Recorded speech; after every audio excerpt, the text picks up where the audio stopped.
Harka fuunee kam jirtu kabajamtootaa fi jaallatamtoota daawwattoota VTV kun qophii keessummaa VTV keenyaati.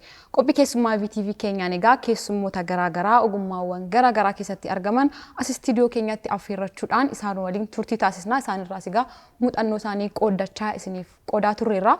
Har'as keessummaa tokko isiniif qabannee dhiyaannee jirra. Keessummaan keenya guyyaa har'aa weellistuu Tigist Kaasahuun yookiin tiiktokara Tigist Kaasahuun jedhamti. Egaa weellistuu reefuu dhufaa jirtudha. Ishee waliin turtii kan taasisnu ta'a. Jalqaba irratti garuu qophii kanatu ilaaluun jalqabiin chaanala keenyaaf haarawaa yoo taatan subscribe gochuudhaan maatii keenya akka taatan asumaan isin affeerra. Qophicha waliin ana Yaantuu Baacaa ogeessota istiidiyoo hunda waliin ta'uudhaan isin waliin turtii kanan taasisu ta'a. Turtiin keessan nu waliin haa ta'u. Yeroo gaarii. Tijii baga nagaan dhufte. Baga nagaan na eegdan. Akkam ture daandiin? Daandiin shaggaa bareedaa ture. Gaarii ture. Gaarii ture. Hayyee egaa ati tiiktokaradhas akkasumas immoo weellistuudha. Mee jalqaba irratti tu gara sanatti seeniin Tigist eessatti dhalattee guddattee sarraa jalqabnu mee?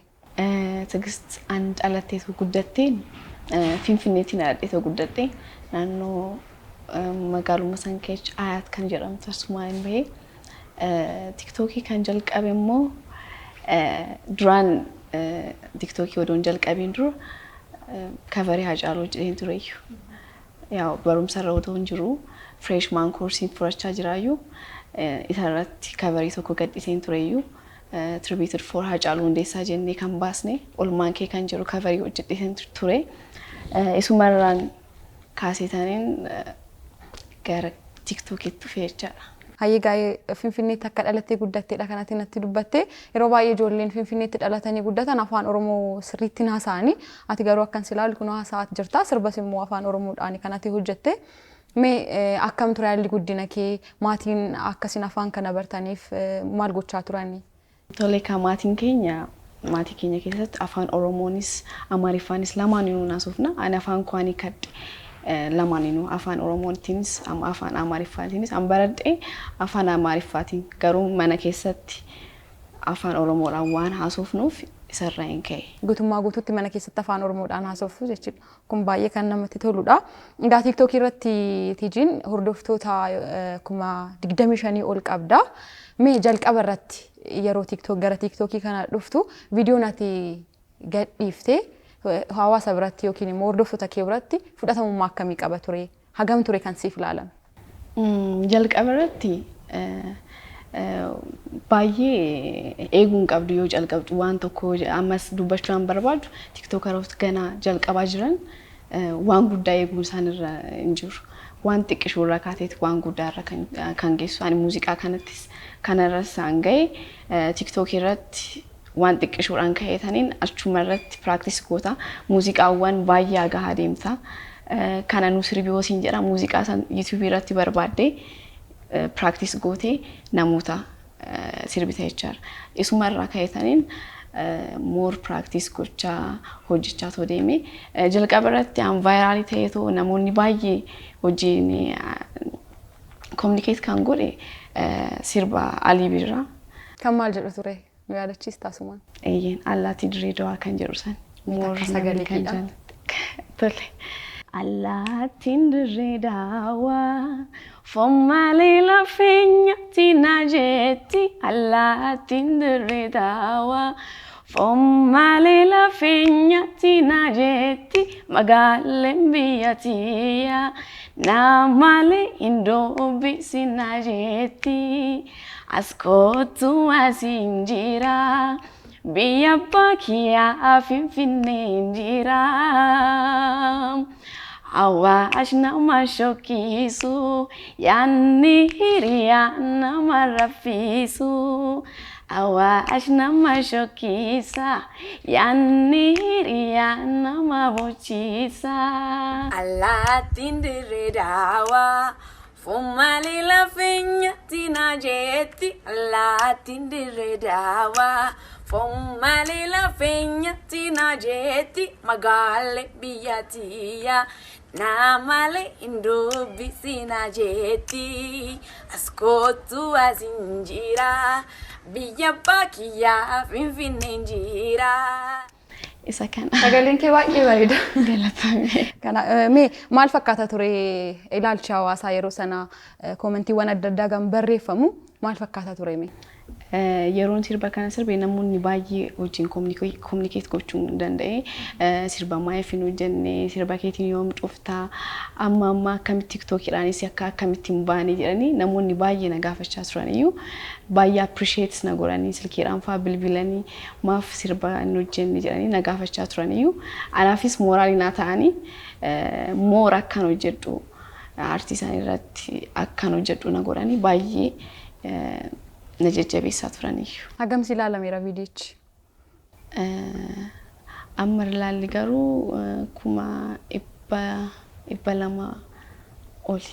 200,000 kan jalqabaa ta'e. Kan jalqabaa. Baay'ee namatti tola. Mee egaa ati amma yeroo ammaa kana weellisummaa irratti argamtu yookiin sagaleedhaan weellisaa jirta. Sadarkaan barnoota kiyoo maal fakkaata?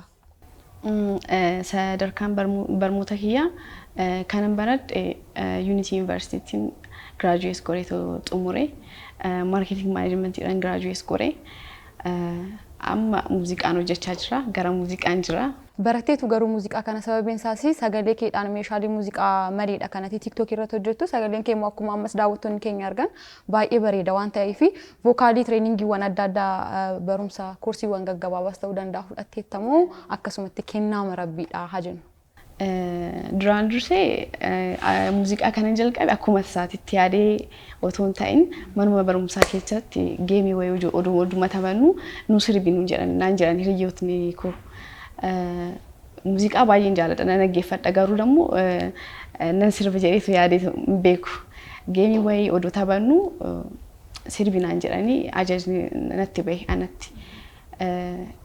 Sirba haaraa yeroo san sirbamaa tureyyuu ushuma jedheen tokko sirbe viidiyoo na waraabaa jiraniyyuu hundumti sana garramaman akkamitti jedhanii sagalee keedhaan jirtu akkamitti ati muuziqaa ta'uu qabda malee akkamitti sirba hojjettu faanaan jedhan isumarraan ka'ee mana barumsaa muuziqaa seenee seeni garuu kan seeni gitaarii baay'een jaalladha.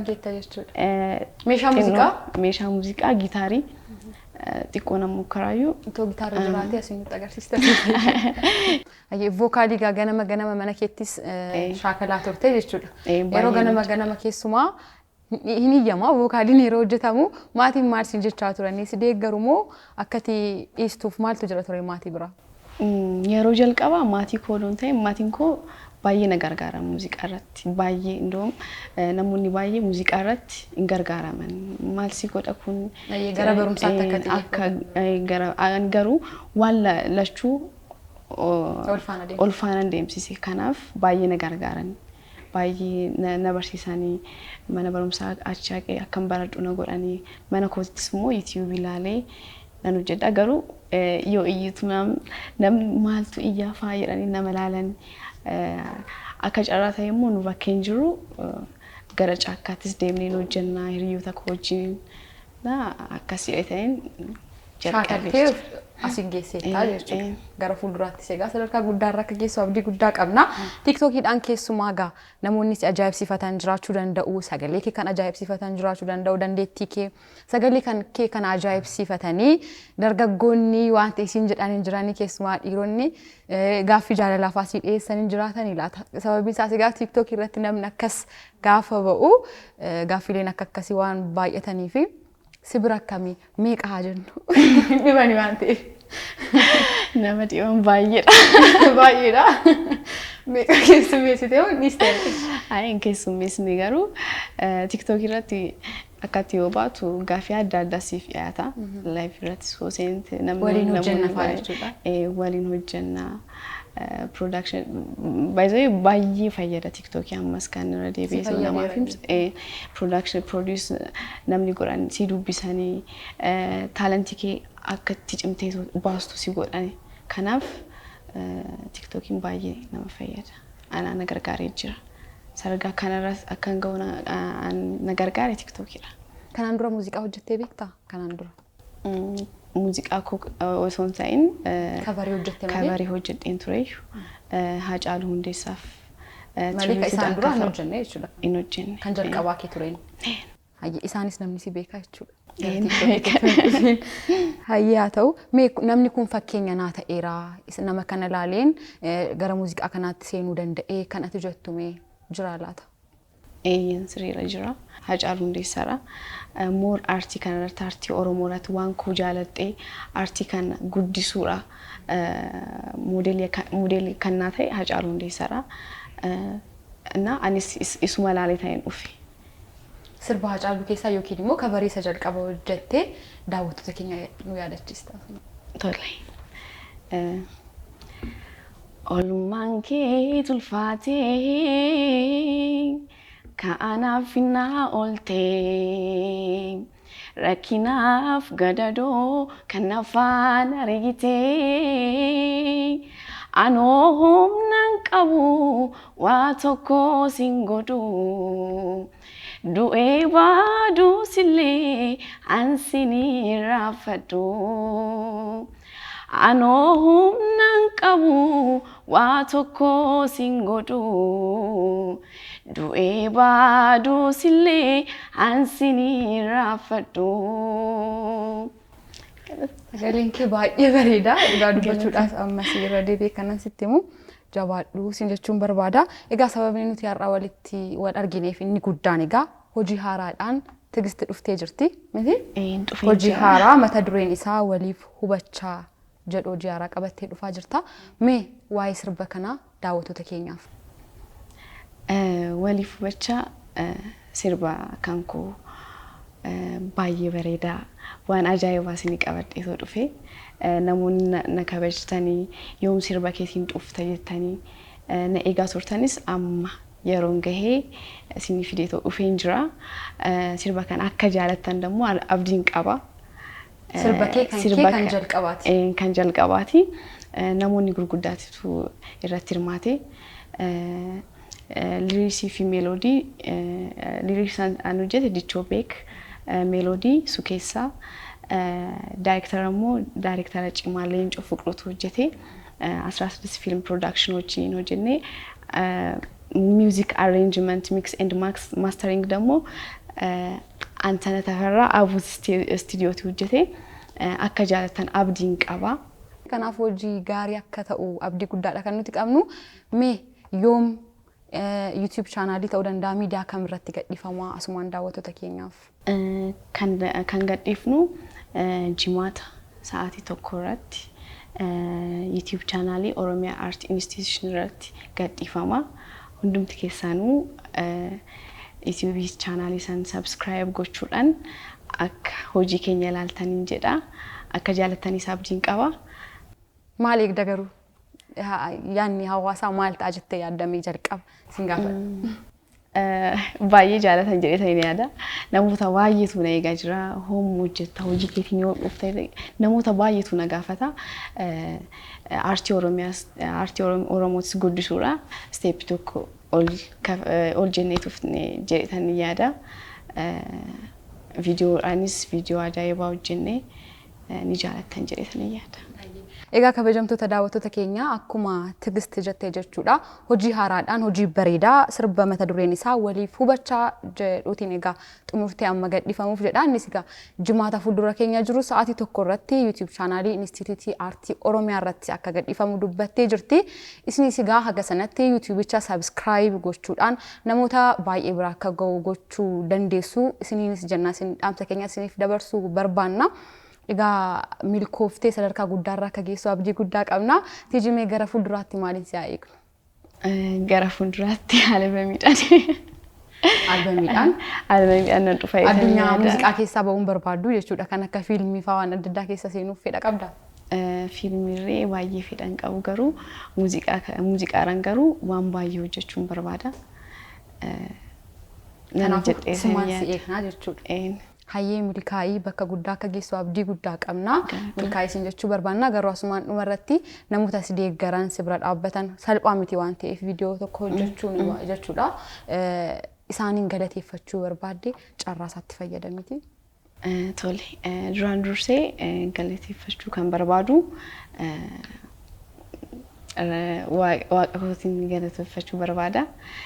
Isarraan aansee immoo abbaa koo Kaasaa Nishatu haadha koo Shawaayyee Dabalee asumaaniif immoo hiriyoota koo hiriyoota maqaa isaanii yaameetoo xumuruu waan dandeenyeef hunduma isaaniitu hiriyoota koo muuziqaa kana arrange kana godhe Abuz Studio Antana Tafarra directory koo Leencoo Fiqruu lyrics and melody kana kenan Dichoo Beekfi Sukeessa baay'ee galateeffachuun barbaada achumaan immoo Daawwaa design uffata bareedaa na hojjette ishees galateeffachuun barbaada maqaa isaanii kan inni yaamne sirba kanarratti anna gargaaran hunduma isaaniitu galatooma jechuun barbaada. Hawwiidhaan daawwattoonni keenyas akka eeganii fi sirba kee haaraa kanarraa waa xiqqoo ishee bakka itti tolu.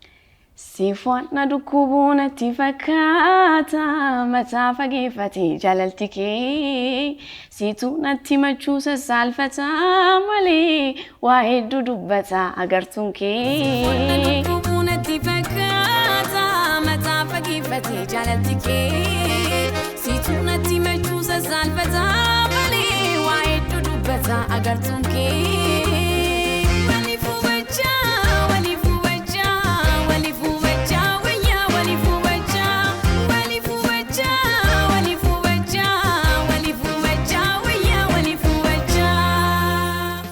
Wali fubachaa wayyaa wal miidhuun gaarii miti jechaa jirtan fakkaata sirba jaalalaadhaan ti hayyeegaa milkaa'ii carraa gaarii siin jennaa asumaanii maqaa daawwattoota keenyaa fi maqaa televezyiinii VTVtiin jechuudha. Galatoomaa baay'ee galatoomaa isinis galateeffachuun barbaada waan na kabajtanii asitti naamta interview kan fudhattaniif baay'ee galatoomaa isin jedha. Hayyeetii ulfaadhu galatoomii. Galatoo. Egaan kabajamtoota daawwattoota keenyaa sirba ammaatti Tigist isiniif weellistee dhaggeeffattanii jirtu. Sirbi kun egaa jimaata galgala YouTube chaanaalii Oromiyaa Art Institute irratti egaa sa'aatii tokko irratti ni gadhiifama. Haga sanatti egaa isinis chaanaala kana subscribe gochaa akka eeggattan isin gaafanna jechuudha. Egaa Instituutiin Aartii Oromiyaa hojiiwwan ajaa'ibsiisoo adda addaa hojjechuu irratti argama. Yeroo dhiyoo kanas egaa sirba ajaa'ibaa namoota hedduu biratti jaalatamummaa guddaa argate kan mata dureen isaa Jamaree jedhu simbiraan gaheera amma immoo egaa waliif hubachaa sirba jedhuun dhufaa jira waliif hubachuu wayyaa wal miidhuun gaarii miti sirba jedhuun jechuudha yaadni isaa akkas fakkaata kanaaf egaa isinis haga sanatti chaanaala kana subscribe gochaa akkasumas immoo egaa YouTube VTV subscribe gochaa akka turtan asumaan isin gaafanna qophii keenya kanarraa xumurree jirra yeroo biraa keessummaa biraa waliin kan walitti deebinu ta'a qophicha waliin Anayyaantu Baacaa ogeessota studio hunda waliin isin waliin turtii taasiseera hagasitti nagaan nuuf tura. Sifuana dukubuna tifakata matafa gifati jalaltike situna timachusa salfata mali wahidu dubata agartunke